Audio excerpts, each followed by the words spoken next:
आज के दिन हम लोग बात करने वाले हैं सोल लैंड के ऑफिशियल एपिसोड 3 के पार्ट 2 पर। एपिसोड स्टार्ट होते ही सबसे पहले हम देखते हैं योहाओ, बै बै और शाओ या को, जो कि तीनों ही एकेडमी के अंदर आ चुके होते हैं। मगर जैसे ही ये लोग रिजर्वेशन एरिया से आगे आ जाते हैं तो उसी के साथ ही बै बै योहाओ को बताता है यहाँ से एकेडमी 2 साइड्स में स्प्लिट होती है, जिनमें से लेफ्ट साइड वाला एरिया मार्शल सोल डिवीजन है और उसी के साथ ही राइट साइड का एरिया सोल गाइड डिवीजन है। तो मार्शल सोल डिवीजन और सोल गाइड डिवीजन दोनों ही सीरीज में अपीयर हो रहे न्यू टॉपिक हैं। मगर जैसा कि इनके नाम से पता चल रहा है, लेफ्ट साइड का एरिया जो कि मार्शल सोल डिवीजन है, वहाँ पर डेफिनेटली प्रैक्टिकली मार्शल आर्ट्स की ट्रेनिंग मिलती होगी, जहाँ के सारे स्टूडेंट्स ही मार्शल आर्ट्स के थ्रू फाइटिंग एक्सपीरियंस को गेन करते हुए अपनी पावर को इंक्रीज करवाएंगे। मगर वहीं पर उसके ऑपोजिट साइड पर सोल गाइड डिवीजन, जहाँ तक मुझे लगता है यहाँ पर सोल गाइड टूल्स और उससे रिलेटेड इंस्ट्रूमेंट्स के थ्रू ट्रेनिंग करवाई जाएगी। बट अभी के लिए मैं ये सब बातें सिर्फ इसका नाम पढ़ते हुए आपको बता रहा हूँ। आने वाले टाइम में हम लोग इससे और भी ज्यादा डीपली जानेंगे। जिसके साथ ही वह कहता है ये दोनों डिवीजन ही श्रेक एकेडमी की डिवीजन्स हैं और ये सारा एरिया ही आउटर एकेडमी कोर्टयार्ड का एरिया है। तो आउटर एकेडमी कोर्टयार्ड क्या है? ये सेम BTTH वाला कॉन्सेप्ट है, जहाँ पर जिस तरह से जियानन एकेडमी में आउटर एकेडमी और इनर एकेडमी कोर्टयार्ड मौजूद है, सेम उसी तरह से ही हजारों साल तक श्रेक एकेडमी ने अपने आप को एडवांस करवाया है। और जबकि श्रेक एकेडमी अपने आप में ही इतनी बड़ी एकेडमी बन चुकी हुई है कि यहाँ पर आने वाले स्टूडेंट्स की तादाद हजारों में हो चुकी हुई है। तो उसी की वजह से ही श्रेक एकेडमी 2 एकेडमीज में स्प्लिट हो चुकी हुई है, जहाँ पर इनर एकेडमी कोर्टयार्ड और आउटर एकेडमी कोर्टयार्ड का कॉन्सेप्ट भी आ चुका हुआ है। और सेम BTTH की तरह ही आउटर एकेडमी कोर्टयार्ड में मौजूद स्टूडेंट्स सिर्फ वही इनर एकेडमी कोर्टयार्ड में जा पाएंगे जो कि अपनी वर्थ को प्रूव करेंगे। और इनर एकेडमी कोर्टयार्ड में जाने के बाद डेफिनेटली इन सब को अच्छे ट्रेनर्स, अच्छे मास्टर्स और अच्छी ट्रेनिंग मिलेगी। जिसके साथ ही बै बै योहाओ को एक्सप्लेन करते हुए कहता है श्रेक एकेडमी 2 सेक्शंस में डिवाइड हो चुकी हुई है, जिसमें से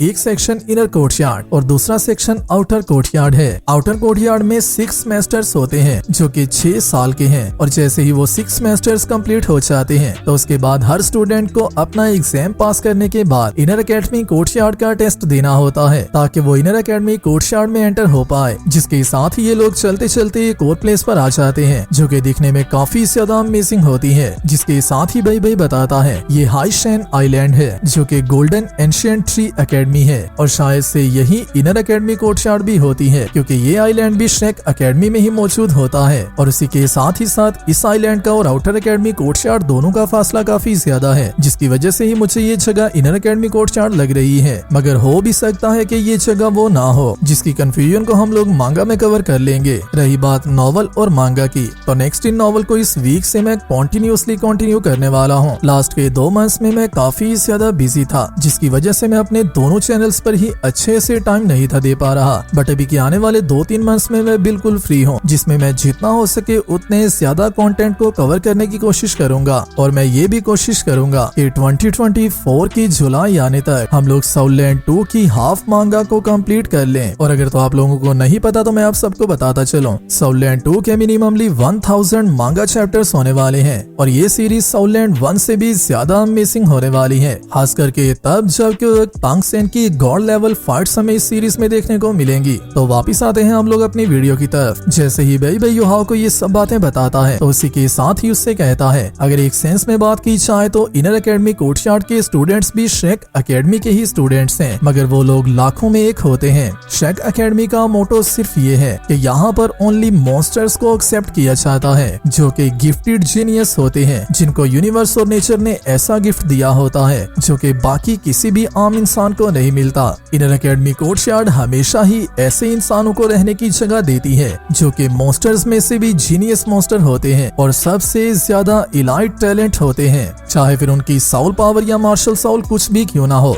बट इनर एकेडमी कोर्टयार्ड सिर्फ उनके टैलेंट को देखती है। मगर वहीं पर आउटर एकेडमी कोर्टयार्ड की बात की जाए तो आउटर एकेडमी कोर्टयार्ड के एक्सपैंड होने की वजह ये है कि तीनों किंगडम्स ने मिलकर श्रेक एकेडमी को इसे एक्सपैंड करने के लिए रिक्वेस्ट की थी, ताकि यहाँ पर वो लोग अपने सबसे ज्यादा अच्छे इलाइट लोगों को बेचकर उन्हें ट्रेन करवा सकें और श्रेक एकेडमी के स्टूडेंट्स बना सकें, ताकि यहाँ से सीखने के बाद लोग अपने अपने किंगडम में जाकर सर्व कर पाएं और अच्छे अच्छे स्टूडेंट्स बने। जिसके साथ ही शाओया युहाओ से कहती है, दोनों ही आउटर एकेडमी कोर्टयार्ड में 3rd ईयर के स्टूडेंट हैं। हम दोनों इनर एकेडमी कोर्टयार्ड का एग्जाम देने वाले हैं। जिसके साथ ही युहाओ कहता है, अगर बात की जाए टीचर शाओया और सीनियर बेई की, तो आप दोनों की स्ट्रेंथ को देखते हुए मुझे ऐसा नहीं लगता कि आप लोग इनर एकेडमी कोर्टयार्ड को ज्वाइन नहीं कर पाओगे। और यहाँ पर स्टार्ट से ही लेकर अभी तक आप लोगों ने एक बात तो नोटिस की होगी, युहाओ को ऐसा ही लगता है कि शायद से उसकी स्ट्रेंथ किसी भी काम की नहीं है।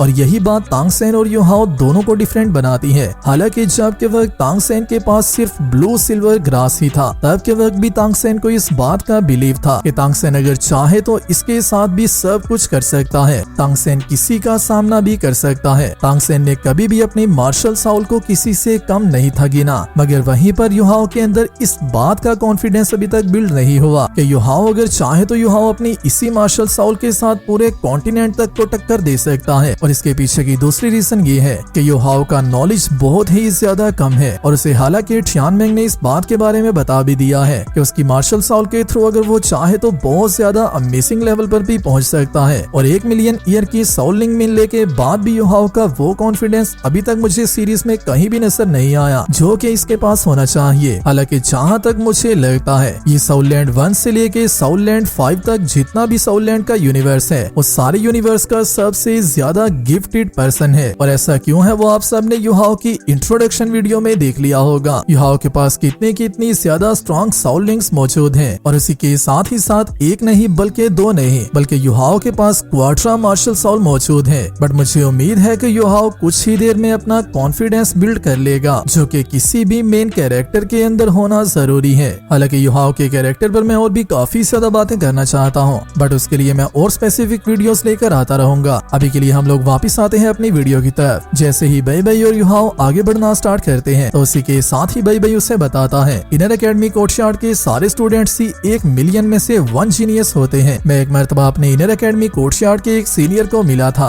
जिसने कि 3 10,000 ईयर्स के स्पिरिट मॉन्स्टर को सिर्फ अपने हाथों से ही डिफीट कर दिया था और उन्हें जिंदा एकेडमी में लेकर आया था। ऐसा कहा जाता है कि वो असाइनमेंट जो कि उसने कंप्लीट की थी, वो उसे एक टेस्ट के तौर पर मिली हुई थी। जिसके साथ ही बेई युहाओ को लेकर साउल गार्ड डिवीजन में आ जाता है, जहाँ पर गेट के बाहर आल्सो और भी काफी ज्यादा लीजेंड्स के स्टैचूज मौजूद होते हैं। हालांकि इनमें से कुछ को मैं रिकॉग्नाइज कर पा रहा था, मगर कुछ स्टैचूज मुझे समझ में नहीं थे आ रहे, जिन पर मैं गलत से तुक्का नहीं लगाने वाला। अगर आप सबको पता है कि साउल गार्ड डिवीजन में मौजूद स्टैचूज किस कैरेक्टर के हैं, तो आप लोग मुझे नीचे कमेंट्स में बता सकते हो। मगर एक स्टैचू तो मुझे जहाँ तक लगता है ये वो मैंग के ब्रदर वो शुआंग का स्टैचू था। जिसके साथ ही बेई युहाओ को लेकर रिसेप्शन पर आ जाता है और वहाँ पर आते ही युहाओ के लिए एक यूनिफॉर्म ले लेता है, जिस पर आल्सो युहाओ का बैज भी मौजूद होता है, जिसे कि जैसे ही बेई कलेक्ट करता है तो उसी के साथ ही उसे युहाओ को दे देता है। और उसी के साथ ही युहाओ से कहता है, तुम्हारी डॉर्मिटरी टीचिंग बिल्डिंग के बिल्कुल पीछे है और तुम कुछ ही देर के बाद वहाँ पर अकेले भी जा सकते हो। न्यू स्कूल ईयर आज से 3 दिन के बाद स्टार्ट होने वाला है और हमने तुम्हारी फर्स्ट ईयर की फीस को ऑलरेडी पे कर दिया है। इसके बाद तुम जो भी करते हो वो तुम्हारे अपने ऊपर है। जिसके साथ ही युहाओ अपने सीनियर का शुक्रिया अदा करता है और इसी के साथ ही बेई शाओया को ढूंढना स्टार्ट कर देता है, जो कि यहाँ पर मौजूद नहीं होती। जिसके साथ ही हम देखते हैं शाओया को, जो कि यहाँ पर कुछ देखते हुए उसे काउंट कर रही होती है और उसी के साथ ही कहती है, क्या ये वही ओल्ड वुमेन नहीं है जो कि क्लास 3 को टीच करती है?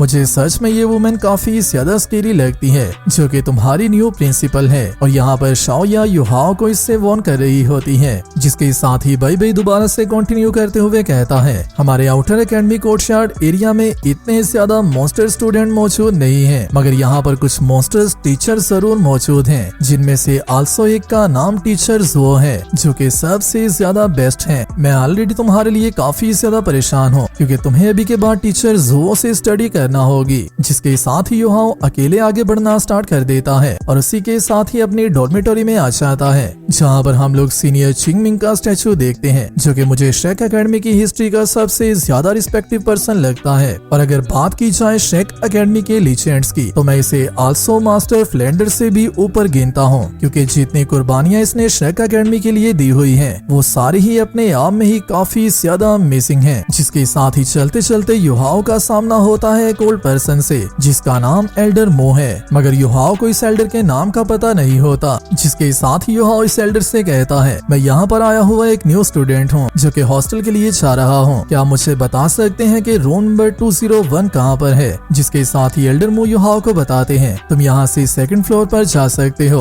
और इसी के साथ रास्ता पूछते ही युहाओ दोबारा से एल्डर मू का शुक्रिया अदा करता है और उसी के साथ ही वहाँ से चला जाता है। मगर वहीं पर एल्डर मू ने युहाओ के अंदर मौजूद रेयरिटी को देख लिया होता है, जिसकी वजह से आने वाले टाइम में एल्डर मू युहाओ पर खास नजर रखने वाले हैं। जिसके साथ ही युहाओ चलते हुए अपने रूम में आ जाता है और जैसे ही यहाँ पर पहुँचता है तो उसी के साथ ही युहाओ के पास मौजूद उसका बैज ऑटोमेटिकली उसके डोर के लॉक को ओपन कर देता है, जिसे कि अब हम लोग शायद से सोल लॉक कहने वाले हैं। मगर जैसे ही ये लॉक ओपन होता है तो युहाओ के अंदर आने के बाद ये सारा रूम ऑटोमेटिकली एक्टिव हो जाता है और देखने में ऐसा ही लग रहा था कि शायद से यहाँ पर कोई AI इंस्टॉल किया गया है, क्योंकि यहाँ पर मौजूद सारा रूम ऑटोमेटिकली लाइट अप हो जाता है। और इवन उसी के साथ साथ यहाँ पर एक छोटा सा बर्ड बाहर आकर स्टूडेंट नंबर 2021 युहाओ को वेलकम भी करता है और उसी के साथ ही वापस वॉल में चला जाता है। जिसके साथ ही युहाओ थोड़ा सा रिलैक्स होता है और उसी के साथ ही कहता है मेरा रूममेट अभी तक यहाँ पर नहीं पहुँचा, जिसकी वजह से मुझे अपनी एनर्जी और ट्रेनिंग दोनों को ही इंक्रीज करना चाहिए, क्योंकि सीनियर बाय ने भी मुझे ऐसा ही कहा है कि तांग्स क्लैन की सीक्रेट आर्ट्स कॉन्टिनेंट पर कल्टीवेशन की टेक्निक्स को परफॉर्म करने के लिए और इसे सीखने के लिए सबसे ज्यादा अमेजिंग टेक्निक्स हैं। हालांकि मैंने इसे कुछ दिन के लिए ही प्रैक्टिस किया है, मगर फिर भी इसने मेरी बॉडी में मौजूद सारी मेरिडियंस को ऑलरेडी काफी ज्यादा फायदा पहुंचाया है। ये स्किल्स काफी ज्यादा अमेजिंग है। जिसके साथ ही हम देखते हैं युहाओ के सोल वर्ल्ड को, जहाँ पर टियानमेंग आते ही युहाओ से कहता है ये टेक्निक्स तुम्हें काफी ज्यादा सूट कर रही है। जिसकी आवाज सुनते ही युहाओ काफी ज्यादा अमेज होता है, क्योंकि टियानमेंग पहला फ्रेंड है।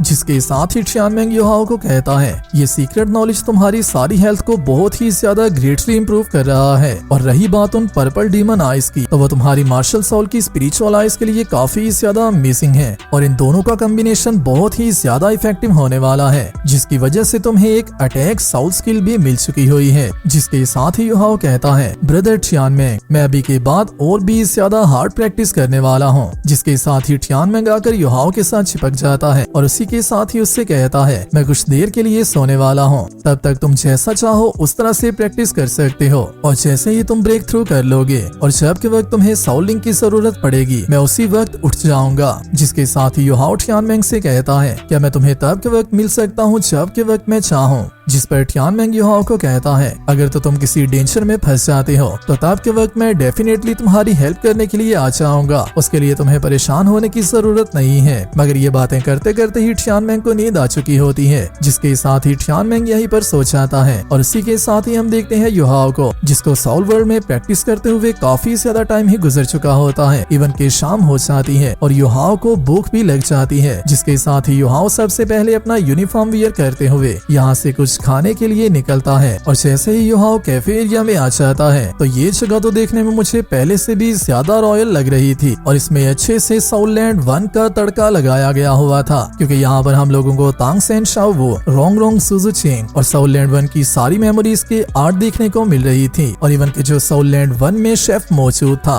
आज भी उसी तरह का एक आर्टिफिशियल इंटेलिजेंस इन सब को मील सर्व कर रहा होता है। जिसके साथ ही युहाओ अपना खाना लेते ही कहता है कुछ ही सिल्वर कॉइन्स के साथ मैं अच्छे से एक प्रॉपर डिनर भी नहीं कर सकता। सीनियर बाय ने मुझे ऐसा कहा है कि academy time to time students को असाइनमेंट्स देती रहती है, जिसके रिवॉर्ड्स काफी ज्यादा अच्छे होते हैं। तो स्कूल एंटर होने के बाद मुझे इस बात की उम्मीद है कि मुझे भी कुछ असाइनमेंट्स मिल जाएंगी, जिसकी वजह से मेरे खाने के पैसे सिक्योर हो पाएंगे। जिसके साथ ही युहाओ जैसे ही अपने रूम के पास आता है तो युहाओ का रूममेट यहाँ पर आ चुका होता है, जिसकी वजह से युहाओ जल्दी से उसे मिलने के लिए आगे बढ़ता है, क्योंकि युहाओ को अभी के लिए सबसे ज्यादा जरूरत एक फ्रेंड की होती है। बट जैसे ही युहाओ यहाँ पर आ जाता है और आते ही अपने रूम के सामने पहुँचता है तो उसी के साथ ही हम देखते हैं तांग वू तोंग के सस्ते वेरिएंट, जो कि तांग वू तोंग का डिसगीज अपीयरेंस है। हालांकि इतनी ज्यादा स्ट्रगल करने के